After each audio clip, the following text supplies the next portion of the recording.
What's up? You're listening to The Long Game, and I'm your host, David Lee Kim, co-founder of Omniscient Digital. In this episode, we chat with Brandon Redlinger, VP of Marketing at Crosschq, a hiring intelligence platform that helps talent leaders optimize their recruiting process and improve the quality of their hires.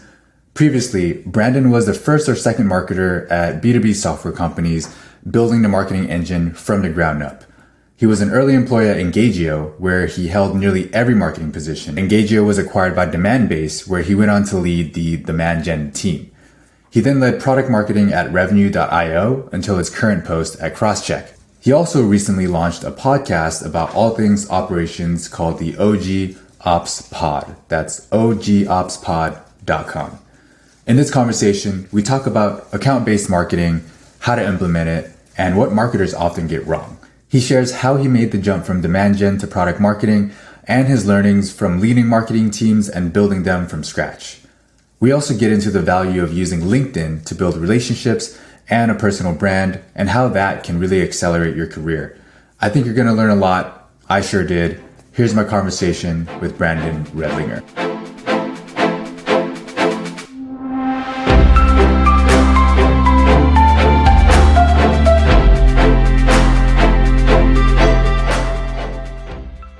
Brandon, welcome to The Long Game. David, thank you so much for having me.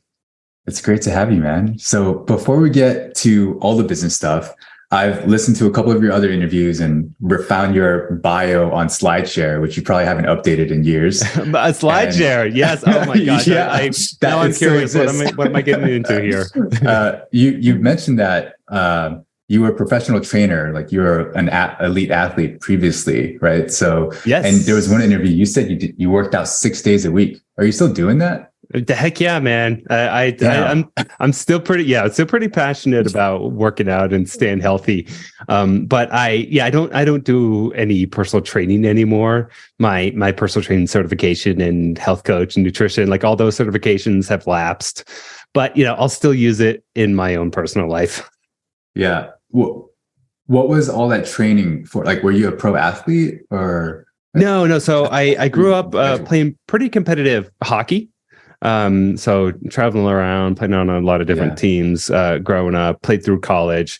And then I went to Boulder, which is University of Boulder, or University of Colorado in Boulder, Boulder is like kind of a health mecca in itself. Yeah. And just met a lot of just health geeks up there and fell in love with it and kind of went down that rabbit hole for a bit. And started my own business. I mean, I thought that all I had to do was get my certifications, hang my shingle up, and people would come pounding down my door. And it was quite a rude awakening that that's not the case. I had to go figure out the business side, and actually fell in love with the business side so much that I turned my entire career towards the business side and kind of never looked back. Yeah, I love that you made that pivot, but you're still like, well, I'm still going to work out 6 days a week. Doesn't mean I'm going to stop. That's right. Yeah. So I'm not doing Ironmans like you, but Oh, no Ironmans yet. I just got comfortable swimming in a pool. So, maybe Ironman in the future. But I think you kind of gave a hint to the response to my next question. But you're currently VP of Marketing at Crosschq. You were previously head of growth at PersistIQ, ran growth at Demandbase. Then you were at RingDNA, which I just learned became revenue.io. Yep. What were the key milestones in your life that you'd say led you to where you are? Like kind of the highlight reel. Yeah. Good question. So I do think it is. So back when I was building my own business, again, got my certifications, thought it was going to be easy. And all I needed was the credential, but then realized I needed to learn the sales and marketing side and just really dove headfirst into that. And I was getting so many clients that I was actually giving referrals away to other people that I graduated with, my colleagues. And they're like, okay, you figured something out here. Can you teach me how to do business development? And then I really transitioned over to let me actually teach other people how to do sales and marketing, mainly the marketing side and sales development. And then Yeah, kind of never really looked back. Ended up getting a job in sales with one of the companies that I got my certification through, the Institute for Integrative Nutrition. Did sales with them for a little bit, and then I never really meant to get in sales. I always loved the marketing side of things, but that company was the first company that really opened my eyes up to how scientific marketing could be. Because the head of marketing at that company, she knew her shit. She knew her stuff inside and out. And she showed me like, hey, if I put $1 in over here, 28 days later comes out $1.08 over here. But if I put in $1 over here, here's what happens. And she showed me her system. I was like, okay, that's cool. I want to learn that. And that was my transition out of sales and into marketing. And then was the first marketing hire at a few companies, and then ended up getting recruited by John Miller to go join Engagio, which was one of the big, of course, ABM companies at the time, and helped build that marketing engine from the ground up. Was with them through the acquisition, stayed on at Demandbase for a little bit, and was really going down the route of being known as like the ABM guy and the demand gen guy, whereas my vision was always to lead a marketing team. And I was just getting pigeonholed down that one path. And I was like, if I really want to be a good marketing leader, I need to round out my skill set a little bit more. So I actively sought out opportunities on the product marketing side, and was really fortunate to be given the opportunity by the guys at Revenue.io. Like you mentioned, Ring DNA was the name of the time. We went the whole rebrand, which was a fun exercise. But that was a great opportunity for me. Really thankful to William Tyree, the CMO over there, for giving me that opportunity, and really came in, built the product marketing engine there until I was given the opportunity here at Crosschq. So yeah. So you mentioned this, and you kind of just mentioned it in passing, but you got recruited by John Miller, and you were not in tech before that. So how did that come to be? Yeah, totally. I was actually I got hired as the first marketing hire at, as you mentioned, Persist IQ. Was doing just a lot of, and this was when there was no, so Persist IQ is in the sales engagement space. And this was before there was a clear few winners in that space. There was ToutApp and Yesware, but this was before Outreach and SalesLoft really blew up.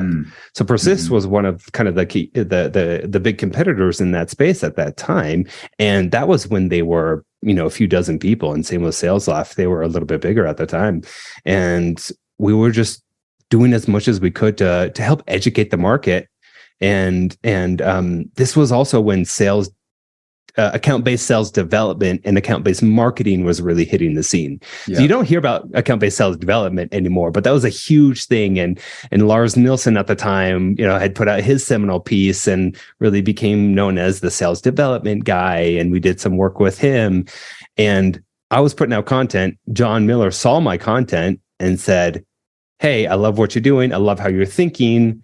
I love the company you've built. Why don't you come run marketing over here?" So that's how I ended up. Yeah.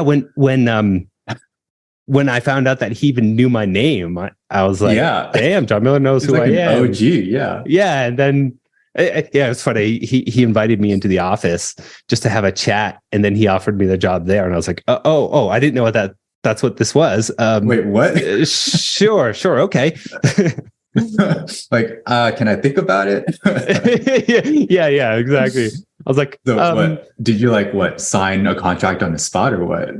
No, he ended up, he's like, look, he was basically like, "I've heard everything I want to know. Why don't you come work for me?" And I was like, well, sure. Why not? And he's like, "Okay, I'm going to set you up, talk with these two people on the team already." Had very casual conversations with them. And then that's when the offer came. So yeah, that's definitely a power move. Like, I mean, maybe you can do that to one of the people you want to hire at some point. Yeah, exactly. That'll be the goal. So yeah, you mentioned earlier, so you built marketing from scratch numerous times, and the common thread across a lot of these things seems to be like account-based marketing or account-based sales. how did you end up being the ABM guy? Because I think up until just a few years ago, ABM was kind of this nebulous thing that I'd ask multiple people what it was, and everyone would give me a different answer. Totally. Like, Yeah. how did you end up being the person like that ran these campaigns and became known for ABM? I think it really was born out of kind of two things. One, just curiosity.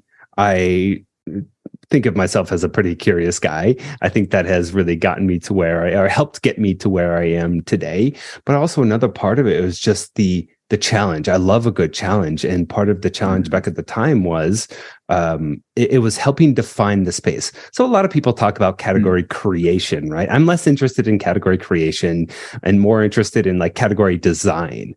And like, how do I help shape how people think about this category? To me, that was really exciting. And to me, that's what Engagio was really good at doing. That's what we focused a lot on. ABM was around long before any of the tech vendors were, but the tech vendors were just the best at actually taking the idea and promoting it. And then it was us really trying to shape how people thought about it so that when they were ready to do ABM, of course, they would buy our software, not the other guy's software. So it was a lot about how do I shape how people think about this? Yeah, it's sort of like all the different tactics and strategies existed before. Like it's kind of analogous to inbound marketing at HubSpot. Like everyone's doing all the things, but HubSpot just like packaged it up nicely and said, "Hey, this is the thing we're calling it, and this is the methodology." But it sounds like you were doing a similar thing then at Engagio.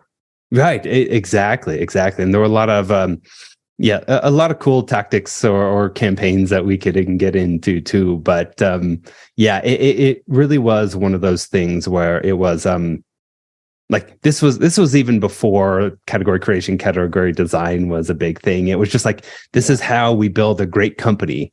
Now, we didn't go out there to say, we want to dominate the category or we want to create the category. It was just like, here's how we think about what good marketing is these days and what good company building is these days. Yeah, it's like instead of talking the talk, you're just focused on like putting into work and walking the walk and building. Exactly. Just execute. Yeah. Before I want to get into specific campaigns, or some folks have called them like ABM orchestrations. Before we get there, you did mention in a separate interview that you see a differentiation, or you decoupled ABM from demand gen. And I'll be honest, before I heard that, I just thought of demand gen as the umbrella, and ABM was one of the playbooks that you're running as part of your demand gen program. That sounds incorrect now. So maybe for the audience, how do you describe the difference between ABM and demand gen? You know, I've actually changed my thoughts a little bit on this too. Yeah, totally. I do almost think these days it's the same thing. It's the same thing. It's just like ABM is kind of just another flavor of demand gen. And I don't even necessarily think you need your own ABM managers and your own. Oh, okay. No, it's just part of, it's just part of, it's just part of good, smart demand gen these days. Of course, you got to make sure it fits with the go-to-market strategy of your company, right? And like everyone these days wants to move up market. There's no surprise there. Yeah. And ABM is a great way to help you do that, but you just have to make sure that your company is really set up to do it. And just by buying ABM tech doesn't mean you're actually doing ABM. And I think tech just amplifies just more of what you're doing. So if you're doing crappy marketing, you buy tech, you're just going to be doing more crappy marketing, you know? Yeah. I love that you are able to like evolve your beliefs and be like, actually, I don't agree with what I used to say anymore. Yeah, like, totally. It takes a lot of intellectual honesty to do that and like kind of shoot your ego a little bit. Like, okay, past Brandon is wrong. I don't agree with that anymore. Some of the stuff that I used to say, man, is like, you know, it makes me embarrassed. You and me both, man. So maybe we can get into a specific campaigns. And the context here, I've spoken to a lot of folks who, as you have said, they're all trying to move up market. They're trying to be more efficient with the marketing spend. And my first question is always, are you going to be running account-based marketing? And they say, yeah, we're thinking about it. And when I dig into a little bit, I realize that they have no clue what they mean by saying they want to run ABM campaigns. Totally. And it's I want to help more, but you know, that's something internal they got to figure out. And I can only provide some guidance, but maybe you can walk us through what it's like to run an ABM campaign from beginning to end. And if you can, like, use an example to walk us through what that looks like. And that might give folks a starting point of, okay, we don't really know how it's going to look for us, but we at least have something to model off of. Yeah, totally. Okay, so a few thoughts around this. There's doing ABM campaigns, which are more like one-off things, but there's having a really full ABM strategy. And like I see people on social that are like, it took me 1 week to stand up this ABM campaign, to actually do ABM. And I selected my target accounts and then built some landing pages and then had my reps go after these specific accounts. Cool, that's good. Like I'm never going to say that's bad, but that's not a full strategy, right? That's a cool campaign that you did, and that probably got you decent results. If you're doing it right, it probably got you better results than your regular demand gen, or it might have taken you a little bit longer, but you're closing bigger deals. Great. But when I think about a full ABM strategy, it's like, okay, do I have all the things in place that I need to make ABM successful? So what are those things? It's of course sales and marketing alignment. Everyone talks about sales marketing alignment these days, but it's actually kind of funny. Like, a lot of people still don't know how to actually align. Like, we're still talking. I remember writing blogs about this in 2016. Marketing is what HubSpot called it. If you remember that. Exactly. But okay. So when I think about what is sales and marketing alignment, there's like aligning strategically, and then there's aligning like tactically. And when I'm talking about like aligning strategically, it's like having the same KPIs and having the same goals, speaking the same language. Like, I'm meeting with my head of sales regularly, and it's to the point where we've got such a rhythm, we've got such a good relationship where it's like I can text him or I'm calling him, and that's how you actually have alignment. It's when you don't have alignment, it's like, well, we only talk when we have our scheduled like weekly one-on-one, and that's it. But then, we're looking at the same dashboards. We're reviewing the same things. He comes to my campaign planning meetings. I go to his meetings, so that like we know exactly what each other is doing all the time, right? Like, I don't expect him to help me be part of the planning of the campaigns, but he needs to know exactly what those campaigns are, so he can go back to his team and communicate. All right, here's what's coming down the pipe. Here's where to go to find it. Here's how to talk about it. Here are the personas, et cetera, so that when we launch our campaigns, we drive the leads in and we drive the accounts in, then they can actually pick it up from there and go, right? Like, a lot of the times people, like marketers, will launch their ABM, send the leads over, or send the accounts over, and then sales goes, wait, I don't know how to effectively talk about this piece of content that you put out. Or it's like a really high level thing, like the top 50 B2B marketers that you should know. Okay, how does that actually translate into a conversation about what we do? Right? Like, it's got to be very explicit, and the sales team really has to know how to do that. So anyway, that's a quick aside on sales and marketing alignment. But then the other things that you really have to make sure that you have nailed down when you're thinking about ABM is like, okay, say that hypothetically this big account closes. Do you actually have the right team to implement? Do you have the right team to onboard? Oh, so beyond sales and marketing.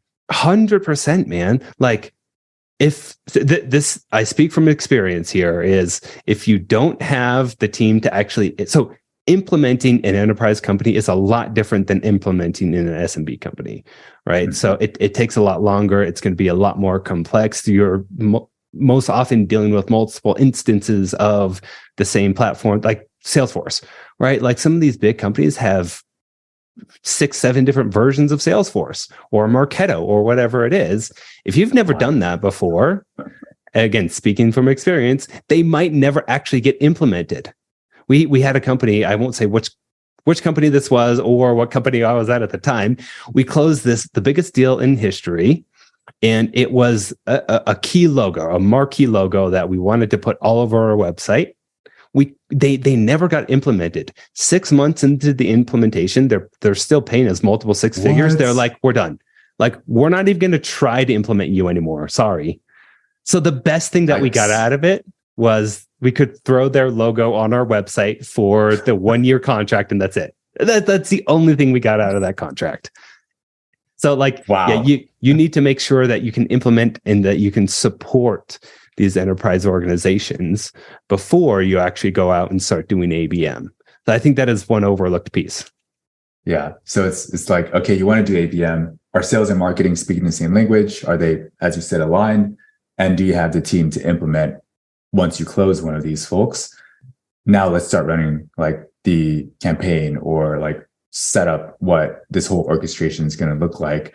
And I imagine like in previous talks you've given, it's like choose your target accounts. Yep. What comes after that? Like, how do you start thinking about, okay, how do you want to break into these accounts? Yeah. Okay. Good question. And this goes to, okay, I think there's so much focus on personalization these days. And you know, personalization is not enough. In fact, I think personalization is overrated. I think personalization is totally overrated. Hot take. Yeah. Like everyone talks about like personalization and ABM wins, but the truth is like that's only part of the game. And it's like, oh, we root for the same hockey team or the same football team. Okay, cool. I'm not going to buy your, 6-figure software because of that alone. Like to me, the winning formula is personalization and relevance and timing. So again, we all know personalization. Most people understand the timing piece of it, but those two matter a lot less if you get the relevance piece right. So relevance is about delivering commercial insights to the business to help them solve a real business problem, right?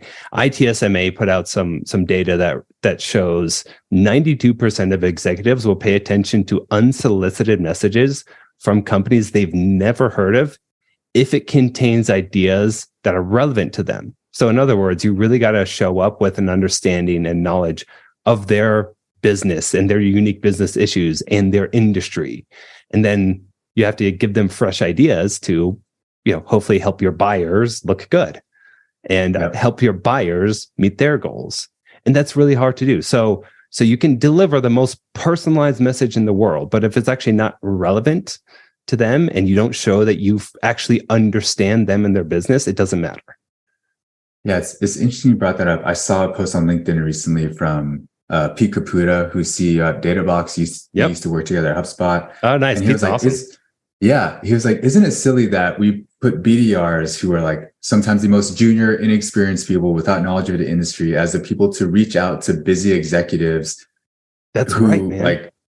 They're expected to know the industry. They're expected to know what a C-level leadership cares about. And it's like, isn't that just setting them up for like failure? And so it's interesting how you mentioned this relevance and knowledge of the industry. Like, how does one staff up on the sales side, at least? Like, you don't want kind of BDRs trying to break into accounts, right? Right. Well, maybe. So first off, one, I love career BDRs or career AD. Like you never hear of it, but when I come across someone who's like, I'm not trying to become an AE in the next year. Like, I just really want to focus on doing my job and doing my job really well. And, I just want to, I'm fine with staying in BD. Like, I love those people. Like, yeah, because they get really good at what they do. The other piece of that too is I'm really big on verticalizing. So like, especially when it comes to ABM, like the traditional model for sales territories is by geo, which, okay, cool. That makes sense if you're doing traditional sales, you're selling to a lot of people. But to our point here, what we're talking about is actual industry knowledge. Why don't you actually have your AEs and your SDRs be focused on a specific vertical and only learn about that vertical and only talk to companies in that vertical? And then now they're starting to build that industry knowledge, because if you're talking, because if it's by geo, you're still selling to 10, 12 different verticals. There's no way that you can actually speak the language of all of those different verticals, right? So territories by vertical make a lot more sense to me when you're doing true ABM. Sure, time zones might be a little different. You're working either early hours, sometimes late hours, like I'm sure the money that the reps are going to make, they'll deal with it, right? So I want to, before we move on from ABM, I'm of the belief that, and I think ABM is a particular space where this happens a lot. I think people spend too much time planning and looking at tools and not enough time taking action and like getting insights, iterating, learning, and going from there. And I think with ABM, there's like all these different tools available. You can get demos of all of them, what the differences are. Like it's kind of like vague what the differences are. So maybe for all those companies that want to implement ABM and don't have the time to evaluate all of that, don't have the money to spend on like these expensive tools, how do you recommend they get started? Like what's the MVP like ABM orchestration they can just set up to validate whether it's worth investing in more?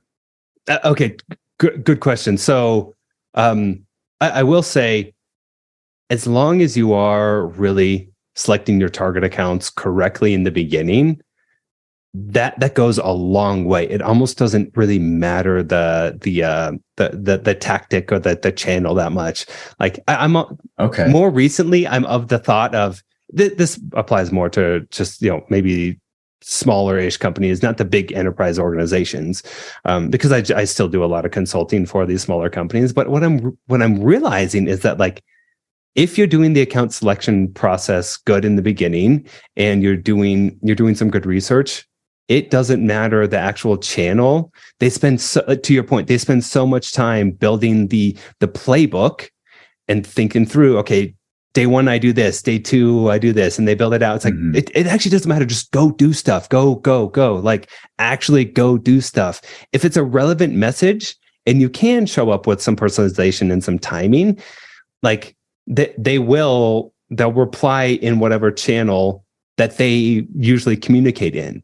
So if it is email, cool, great, go send some emails, but also go send LinkedIn messages. Also go send some direct mail. Like do as much as you can, because if it's personalized and it's relevant, they're going to reply.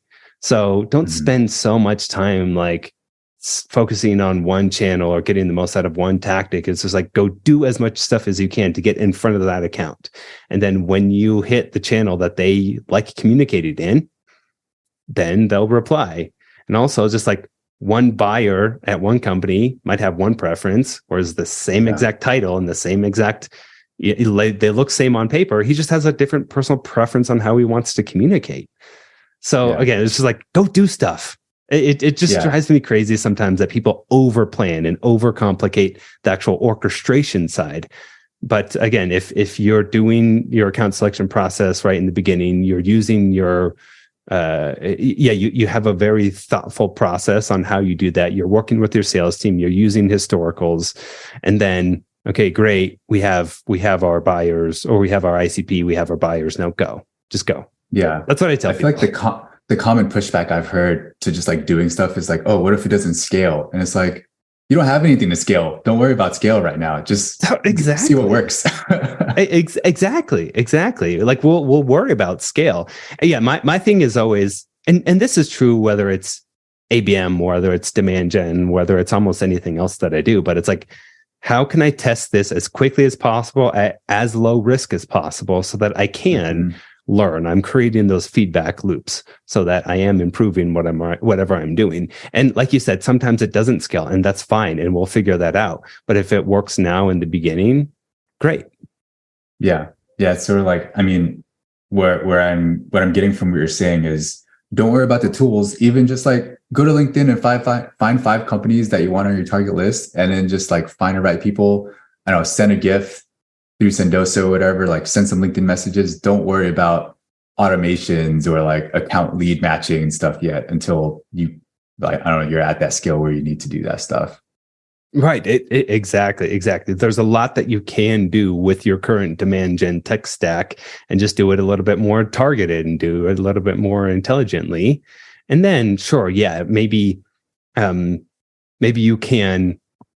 Okay, so this is another big thing of mine is like, don't go out and buy tools until you have proven that it does work, right? Like Sendoso, one of the companies I worked at, we were so good with Sendoso, we nailed that channel. And then the next company, they had Sendoso, they couldn't figure it out.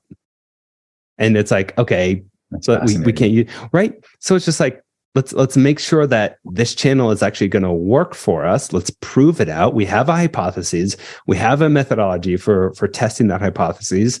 And then once we figure out, okay, direct mail is a viable channel for us, now we can actually invest there instead of let's invest there and see if it works out. Like, you're throwing money away if you're doing it that way. It's backwards. Yeah. So I want to switch gears a little bit, because there's also another interesting part of your career where you've built teams from scratch a few times now. So I'd love to learn more about, like, hey, you joined this company, like you just joined a new company. How do you diagnose the team that you need to build and like the order of hiring? Like, I guess maybe one part of that is even like, what's a minimum viable team for you to validate like where you need to hire further? Yeah, good question. Good question. Yeah, I've of course thought about this one a lot too, and made a lot of mistakes along the way. And the way that my most recent thinking about this is, let's really look at the buyer's journey. You got to start with the buyer's journey, right? And too many marketers out there, they have their playbooks, and they like to go from company to company and take the playbook and just run the same playbook. Whereas I don't think that really, like, that doesn't work. That doesn't work a lot of the times, unless it's like the exact same company, right? The exact same profile, the exact same stage, the exact same sales cycles. Like, it hardly ever works. I've hardly ever seen it work. So really start with understanding that buyer's journey, and then after that, after you've mapped out the buyer journey, now let's look at your funnel, which should be informed by your buyer's journey, by the way. If you can't, like, you can't just put a funnel together and force buyers down your funnel, because that's how you want them to buy. You have to understand how they actually do buy and how they want to buy. Okay, now that I'm looking at my funnel, I'm actually doing kind of a diagnostic to see where the opportunities are. I'm looking at, okay, now we're really getting into like measurement and attribution here a little bit, but I think it's okay, cool. Like, I'm looking at value, volume, and velocity and conversion at every stage along the funnel. And those are the real metrics that I use at every stage. And specifically, I'm looking at changes, right? So metrics are only good if they're like comparative, like if they are in context and they can actually tell you how to act. So I'm looking at value, volume, velocity, and conversion over time. And then I can see if there is a big opportunity, if people are getting stuck in this one spot. And then I can actually segment from there. Or maybe it's by vertical or by segment. All of my enterprise deals get stuck here. So once I actually figure out where the big opportunities are, and then I take my own strengths into account. What am I really good at? Okay, now where can I fill in the gaps on my team?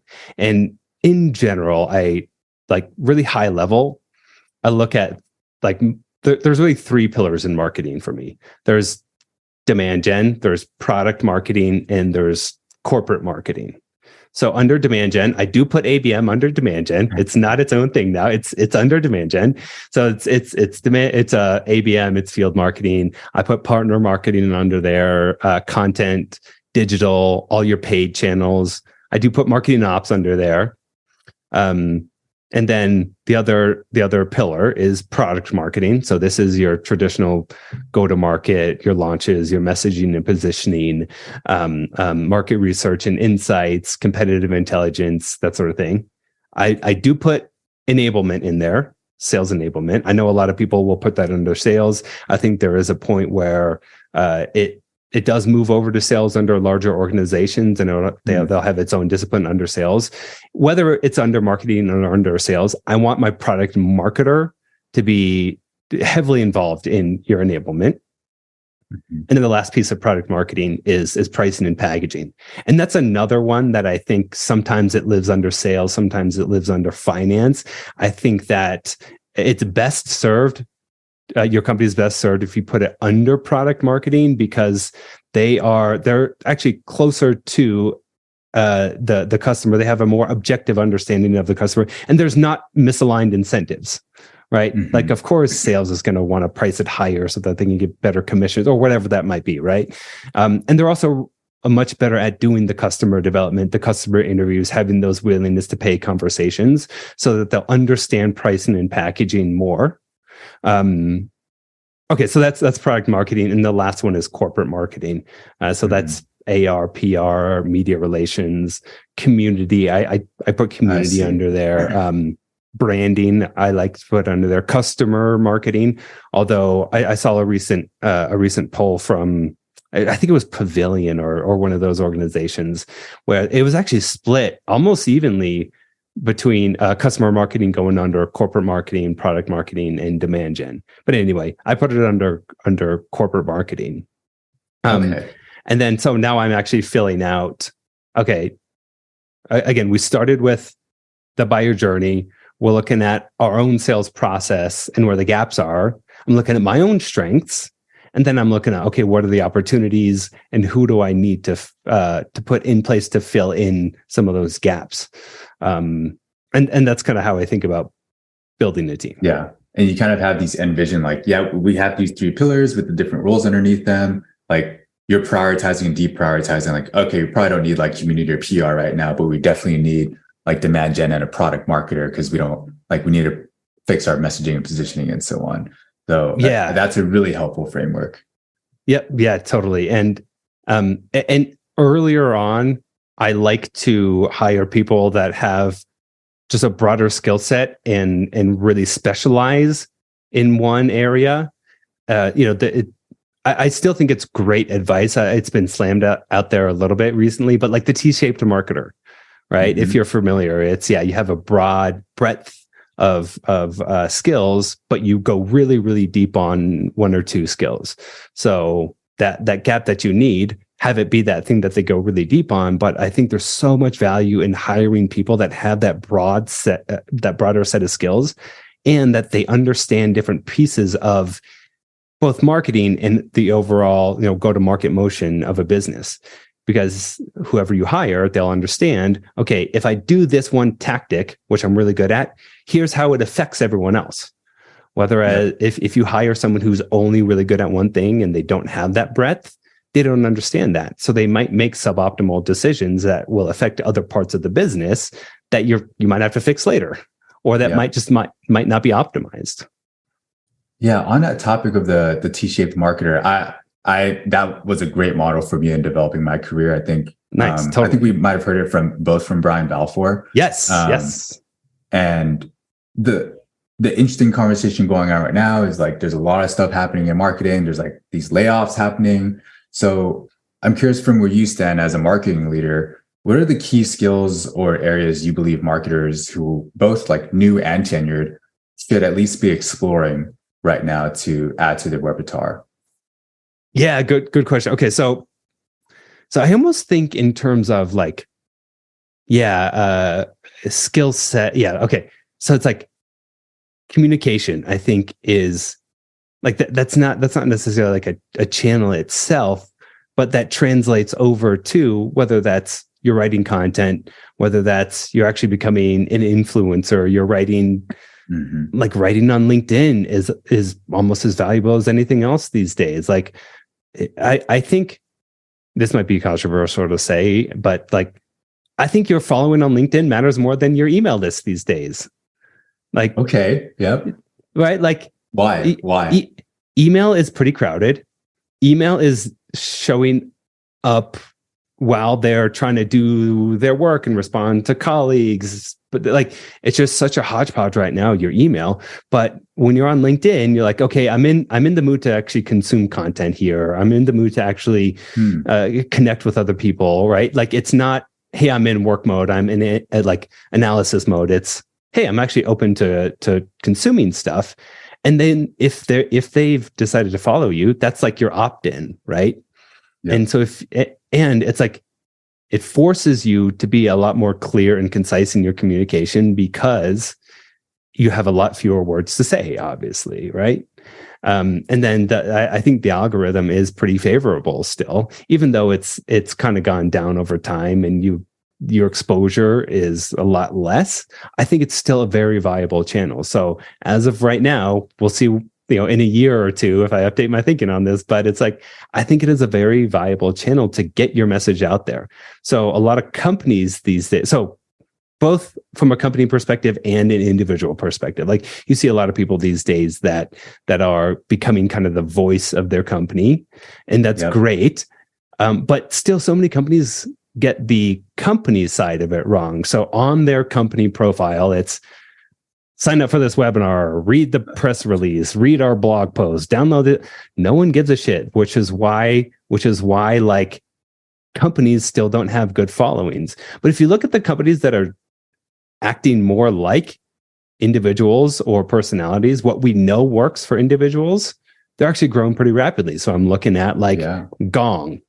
Outreach used to be a lot better at this. Drift used to be a lot better at this. Probably when Dave DG was back there, right? Refined Labs, Gravy was better at that. Actually, Gravy's kind of gone quite completely on social, but like a lot of these brands actually are acting more like individuals with strong opinions and posts that are pure thought leadership, don't have a call to action. And those are the brands actually really growing. So I think that's when your LinkedIn following becomes more valuable than your actual email list. Yeah. It's not a vanity metric anymore. Yeah. And you're pretty active on LinkedIn too. Like, how do you, what are your goals? I don't know if that's the right word, but like, what are you trying to do on LinkedIn right now? Good question. No, how I think about LinkedIn is I love LinkedIn because, well, one, like I just love helping out other people. So if I can put something valuable out there and it helps someone else, that makes me happy. But it also is one of those things where it really makes me, it makes me think a little bit deeper about how I'm communicating things, right? So if it's all in my head, great. But if I can't actually say it or put it down on paper, like, is it a fully formed thought yet? Like a lot of times I'm sitting down, I'm like, oh, I want to write a piece about XYZ for LinkedIn. And then I start writing, and I'm like, oh, maybe I don't know this as well as I thought I did. Yeah. And it helps me refine my thinking, but also kind of going back to what we were talking about earlier, it's a really short and quick feedback loop. So I can actually put something out there, test it, get people's reactions to it, and then refine my thinking. And then that short feedback loop helps me a lot. So it helps me test ideas, test messaging, test things. But then, of course, I think there's so much value in building relationships with a lot of people out there. I think that has really helped me a lot in my career. So if I put some good stuff out there, I start connecting with other really smart people, and then I'm facing a challenge. I need to figure out community here. Well, now I have my own community that I can tap into that says, hey, anyone out there really build a strong, successful community? How are you thinking about it? What's your playbook? Let me talk to you. Or a lot of times it's, hey, can I put someone who works for me in touch with you? That sort of thing. Yeah. So many benefits to actually posting regularly on LinkedIn. Yeah, I love it. This is just one of those things where I think the direct benefits to the company are not always immediate or obvious to a lot of folks, but it comes, especially like, I mean, you see that happen with DG. You saw that happen with like Chris Walker with Refined Labs, right? Like, because people were familiar with them as individuals, they knew Drift, right? Yes. What you said about message testing really resonates. Like, get some clarity on a message, test it out, see if it gets any bites or any reactions.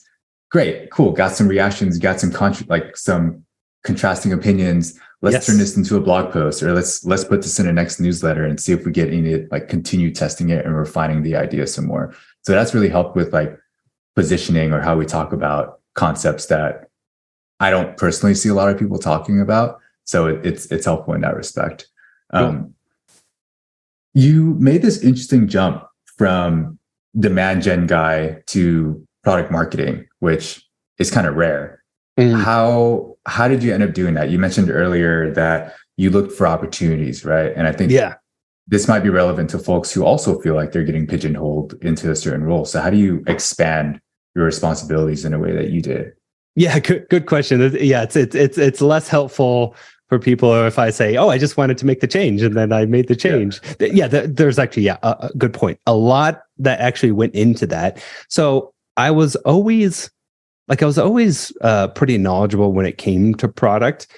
Being an early hire at a lot of companies, of course, you're doing a lot. A lot of it is product marketing. So it was something that I was familiar with and had done a lot. And then when I was getting ready to make that transition, it was a few things. It was one, really having strong stories about how I've done product marketing in the past. And your situation action result framework is a great one that So it's like, even though you weren't in a product marketing role, you're like, hey, I'm kind of already doing this stuff as part of my current role. Yeah, exactly. Huh. And it's just making sure I have those stories at the ready so that when I'm talking about it or when they ask about, a certain piece of product marketing, I can actually pull that up instead of, okay, let me think about how I'm going to talk about this on the fly during an interview for a company that I really want the job at. Yeah, that's not the right place to test how you're messaging, right? Or test how you're telling that story. Do that beforehand and then go out and actually like have conversations with your friends, your colleagues, your spouse, whatever, and be like, okay, where in my story does it not add up? Or where can I improve? Or what doesn't make sense in my story? I actually did this with our good mutual friend, Joe Lee. I said, Joe, here's how I tell my story, poke holes in it. And he gave me some great advice on how I could actually tell my story a little bit better. And he was, of course, on the podcast a few months ago. Highly encourage everyone to go back and listen to that episode. Joe is the man. So that was a great conversation. Yeah. Yeah, that was great. I learned a lot about Joe in marketing, even after having known Joe for a long time. So yeah. But how did you know Joe? I think I saw you also went through Tradecraft. Was it? Yeah. That's how I met Joe, through the Tradecraft boot camp, and him and I just stayed in touch ever since. And he's kind of one of my go-to guys when I have questions about marketing, or I want to geek out about something, or I just want to go on a rant in the middle of the night. I just put up and I text Joe. I was like, dude, can you believe this BS? I love it. I think we all need that. Yeah. So, I also want to ask, this might be more related to the LinkedIn topic of kind of building your audience, but you hosted and host podcasts. You started the RevOps podcast when I believe you were, where was it? RingDNA, Revenue.io, yeah. Revenue.io. I was going to say RingDNA, but I was like, that's not what it's called anymore. So I still say RingDNA sometimes. You started the RevOps podcast there, and now you're doing the OG Ops podcast. Tell us more about like why you decided to start this new podcast. Yeah, totally. Okay, so one, I do love podcasting. I still think, even, I mean, I'm kind of pandering right now because we're on a podcast talking about podcasts. You're not going to argue with me on why podcasts are awesome, but even with so many podcasts out there, I still think it's the early days, the Wild West of podcasts. It's podcasts is the new blogs back in 2005 or whatever it was.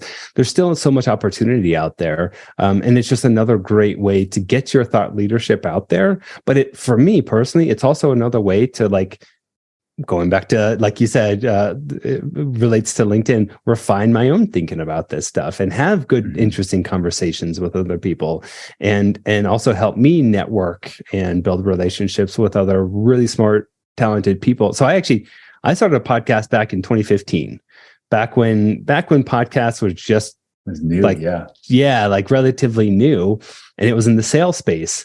And I went out and I interviewed all the big names in the sales space. And then here we are, 8 years later, and I'm still in touch with some of those people.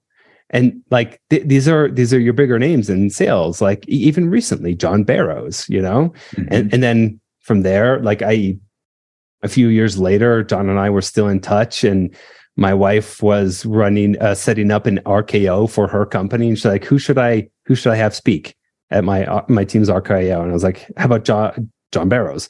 Introduced them to John Barrows. John Barrows did their RKO.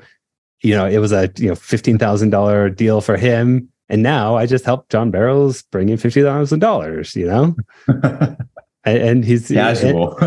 Yeah, exactly. And now, of course, he's gonna, like, if I want to reach out to him or anything like that, he's gonna reply to me now.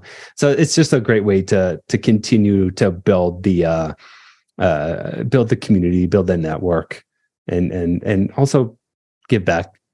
I also think it's like, it can be an interesting ABM strategy as well. Mm-hmm. So you invite on industry thought leaders, hopefully, at target accounts, and then you actually get into these companies because you had them on your podcast. So in my podcast back in 2015, we actually stumbled on this.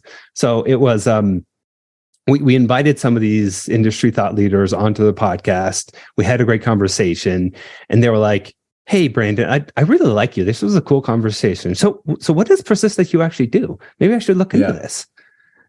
And we ended up closing a bunch of deals. Wait a minute. I was like, okay, this is interesting. I like this. And actually, a little story. I actually closed. There was one quarter I closed more deals myself, only based off of the podcast, than the whole sales team did in one of the quarters. It was whole sales team. The whole sales team. All three of them, but yes. Okay.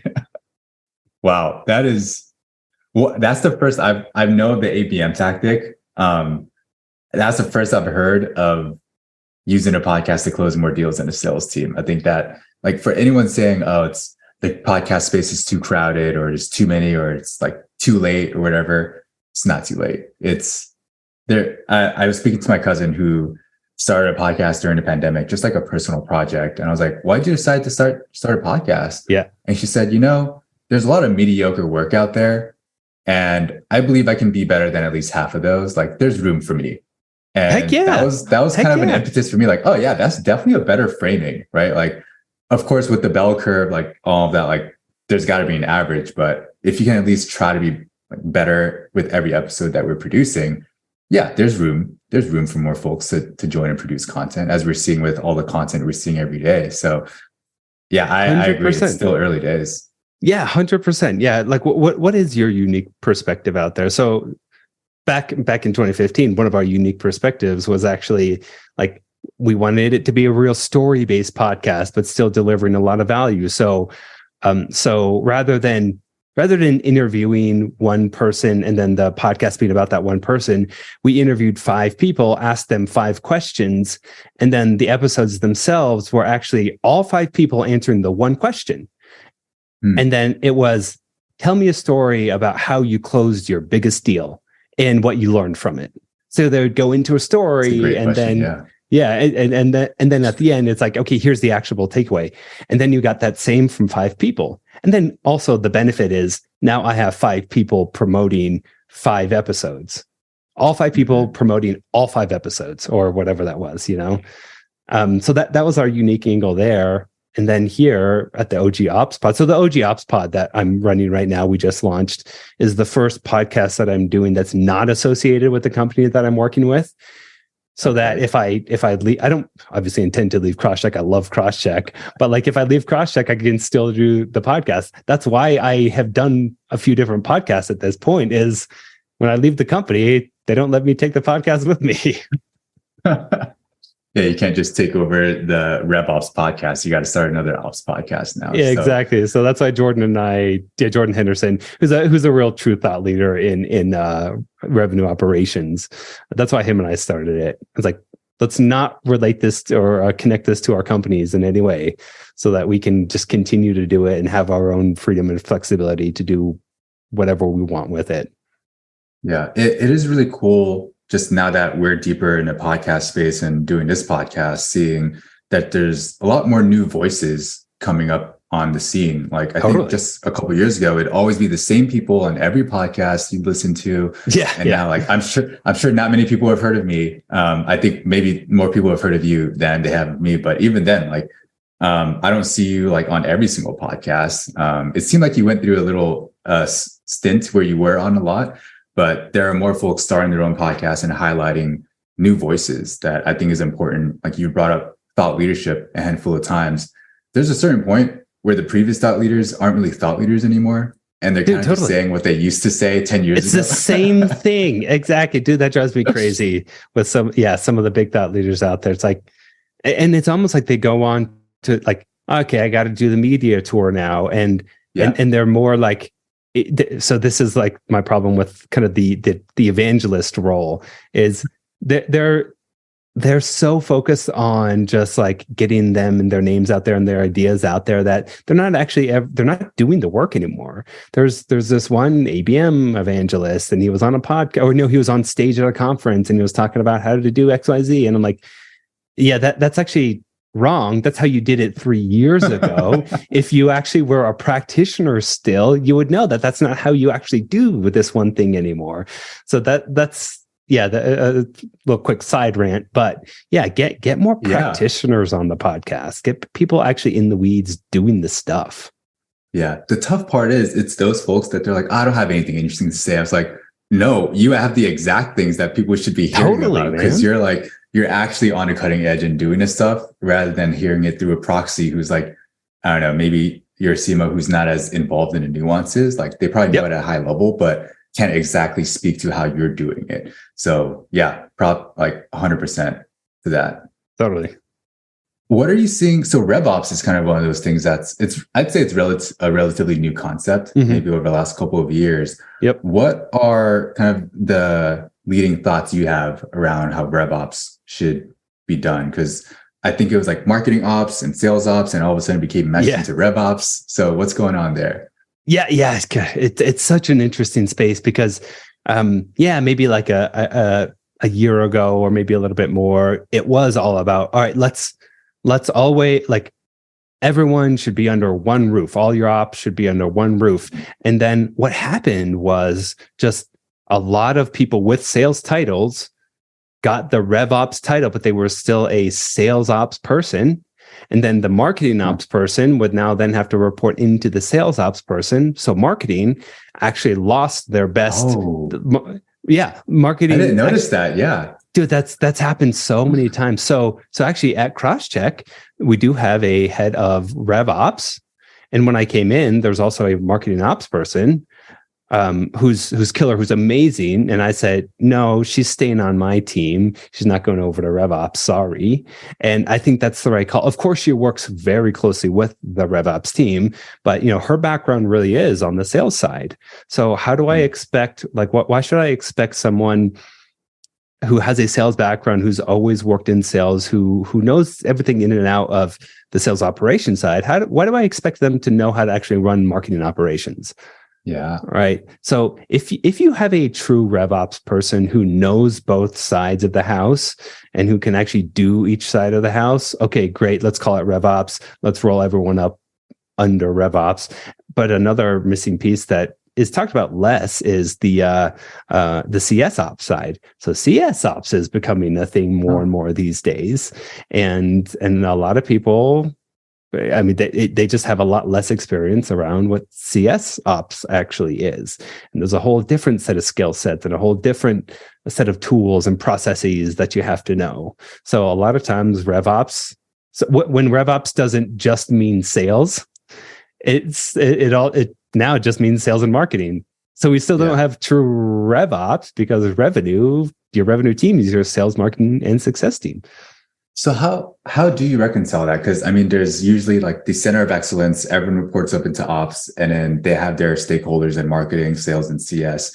In this case, it sounds like the individual, like marketing ops reports to marketing, sales ops reports, or rev ops reports to sales, CS ops reports to CS. But would that lead to disjointed ops programs running? Or I guess you can potentially communications. Yeah. Well, yeah, exactly. That's exactly where my mind was going. Like if you have a true revenue team that acts as one team, and like you have the same objectives, you have the same goals, you do this joint planning.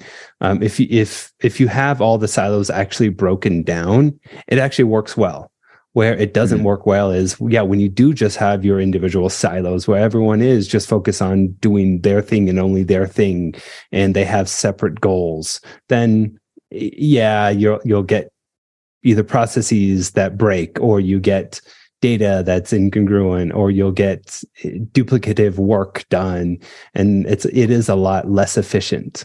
So as long as you have the underlying infrastructure set up on your team, the processes, the people, the data, et cetera, and you are working as one unified revenue team, it works pretty well. It almost doesn't matter if it's reporting up into RevOps or they're in their own departments still. I love it. I love some of these non-intuitive takes. Folks who want to hear more about RevOps, go to ogopspod.com. We'll make sure to link to it in the show notes as well. Heck yeah, I appreciate that. We're coming up on time here, so I got some closing questions to ask you here. Cool. What's one opinion you have about business that you think people would disagree with? You've had a couple, but any other ones? I've got a few. Okay, maybe one that's more broad business and less marketing specific, although it definitely applies to marketing, is like, don't hire people who move around companies a lot, right? A lot of people are, which you got to be careful still, but like, look, people who have worked at more companies are just exposed to more ideas different than their own. And so in my experience, that means they bring more cognitive diversity, as long as that person is continuously learning along the way, right? And what you're doing is you're stitching together different ideas, you're finding patterns, you're building your own lattice work, their own mental models of how to run marketing, how to be a good coworker, how to lead others, that sort of thing. And to me, those people are highly valuable. And yes, there's a risk that they might not be at the company in 18, 24 months, but one, you still might be better off hiring a superstar that makes a big difference and a material impact at your company than having, an average person stay for 5 years. And then two, I'm actually betting on my own leadership and ability to manage people to create an environment that makes them want to stay. So interesting. So I don't mind people who jump around a lot. But that said, I do think you still have to have a very good structured interview process so that you can hire truly great people. And that means intentional structured interviews, very good, thoughtful take-home assignments. Yes, I think you still need to do take-home assignments for people. You got to do. I don't get why that's controversial, by the way. Dude, I know. It's like, I want to know. I want to know how you're actually going to work. So I'm going to give you work that's going to best represent the work that you actually do here. That gives you a good taste of what you're going to be doing too. Yeah, like I need to know you're not bullshitting me too. Exactly. That is the best way to make sure that they're not bullshitting you. That and back channel references. I'm huge on back channel references. Yeah, I learned about those at one of my previous companies. I was like, oh, that's really smart. I'm going to start doing that whenever I'm hiring now. And usually like nothing surprising has come up, but I've heard horror stories of someone doing a back channel and they're like, yeah, I learned that this candidate was just completely lying to me. Like, 100%, dude. Yeah. And that's actually another reason I didn't set out to do it, but another reason that like my network has been so valuable to me was if I'm hiring marketers, there's a good chance that I either know someone directly or can get in touch with someone who can do a good back channel reference. Or maybe I connected with this person 5 years ago. I made a good enough impression that they'll talk to me again. And then they'll actually open up about what it was like working with this person. So big believer on back channel references. Yes. So anyone applying to Crosschq, don't ladder Brandon during a I will find out. Catch you. All right. That's a pretty interesting take. I was just looking at some LinkedIn profiles because we're hiring for strategists. And whenever I see 1 year here, 1 year there, 1 year here, I'm like, oh, that's like, you can at least spend 2 years in one place. That's a red flag to me. But you're kind of taking a different tack where it's like, well, maybe they learned a lot of different stuff at each place and they've synthesized that and can bring something special. And maybe you can be that person to like tie them down and like get them to stick with you. Yeah, exactly. And hopefully they're jumping around because like they come in, they did what they needed to do, and they're kind of moving on to the next thing. Not they came in, they couldn't do their job, they lost their job, they need to find a new job, you know? Yeah. So that's part of the whole interview process. If you have a good structured, thoughtful interview process, then hopefully you're going to be able to suss that out. And again, going back to back channel references, if they've jumped around a lot, there's actually a bigger chance that you have someone in common that you can talk to. Yeah. Good. That's my little nugget there. I'm going to go try to find that person again and be like, actually, let me reach out and see if they want to have a conversation, because I might be missing some context. So thank you for that reminder to not like jump to those assumptions. Cool. All right. Next question. What's one impactful piece of advice you've been given? Yeah. Good question. So one of the best pieces of advice I ever got, it was actually from Heaton Shaw when I first landed. Because one of the first people I talked to when I landed in California, when I made the move out to California, because I wanted to get into tech. And like, this isn't his exact words. I don't know what they were, but the spirit is make sure that the work that you're doing is also promoting yourself, not the company. And what he was really talking about here is like, he told me, I have to think of this as like a contract. The company is getting a lot out of you and you're helping the company build a successful business, but they also have a contract too, or an implicit one that you should hold them to. And they have to help you build your career. It's not a one-way thing here. Yeah. And honestly, if I don't do that, I don't actually get in front of John Miller, and John Miller never sees me and hires me. And honestly, that was such a turning point in my career.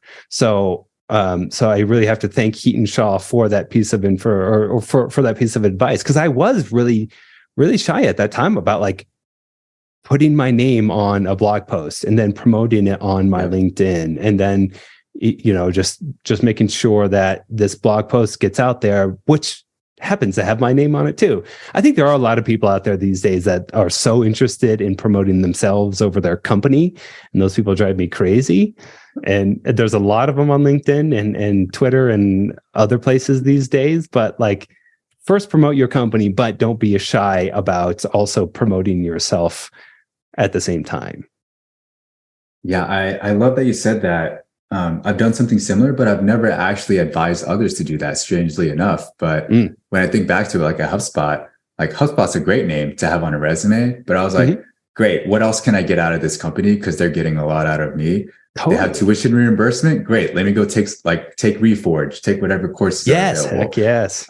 Like free books. Cool. Let me get all the free books from them. And speaking opportunities. Hell yeah. I don't know how I'm going to do it, but let's figure it out. Like I wouldn't get these otherwise. And it seems similar to you, where like you had these different roles at these companies talking about ABM. Great. Let's go on all these podcasts and talk about ABM. So I respect that. And I'm keeping in mind that that's something to remind others to do, because it also makes it easier to get a job. It's like a portfolio out in the open. Like, look at these talks I've given and look at these other things I've done. That's really cool.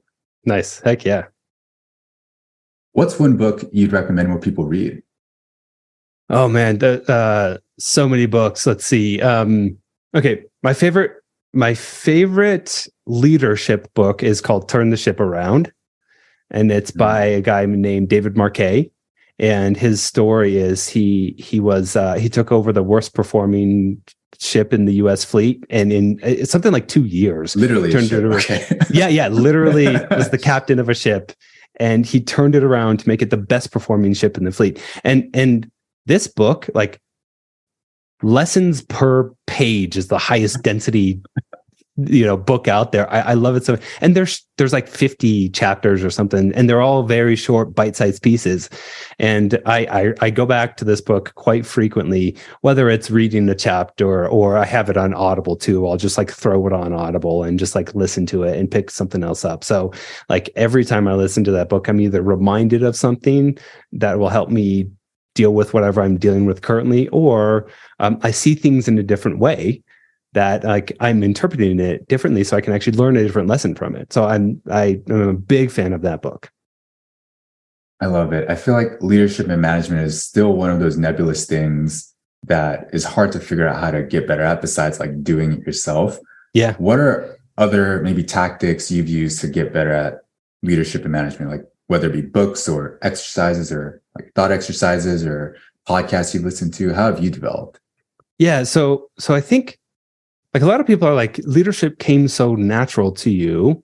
Like it's not natural for me. Like you're just born with it. That's actually not the case at all. As I mentioned to you, like I've always wanted to lead a marketing team. Back when I was an individual contributor, back when like I was just getting started, I was reading books about leadership and about management. So like I was reading books about it like probably 5-6 years before I even managed an individual person. So it was one of those things about like preparing myself for the career that I wanted so that when that opportunity came around, I was ready. But yeah, to your point, like just read a lot, listen to podcasts, like there's read blogs, talk to other people. There's so much out there that gives you information on honestly any topic these days. Just go out and be a voracious learner and be very curious. Like that's really all that it comes down to. I do attribute a lot of my success just to being curious and being a learner. And then when the opportunity comes along, when I get lucky, then I can actually capitalize on it. Like I'll tell people all the time, I'm very average intelligence. Like I really do believe that, but just like try reading 50 books a year and not at least sounding intelligent, right? Yeah. Like it's hard to do. Yeah. I think that's a great place to stop. Good advice, man. So where can people find you on the internet? Yeah, probably best place is LinkedIn. Like you mentioned, I'm relatively active. I still try to post a few times a week, and I'm not the best at in-mail. So if you shoot me an in-mail, don't be afraid like a week later to be like, hey, just popping this back to the top of your in-mail, because I do miss a lot. I get a lot of junk in there still, but like hit me up on LinkedIn. I promise I'll try to respond. Awesome. We'll make sure to link there. Brandon, really appreciated this conversation. Thanks for making the time to join us. No, thanks for having me. This was a lot of fun.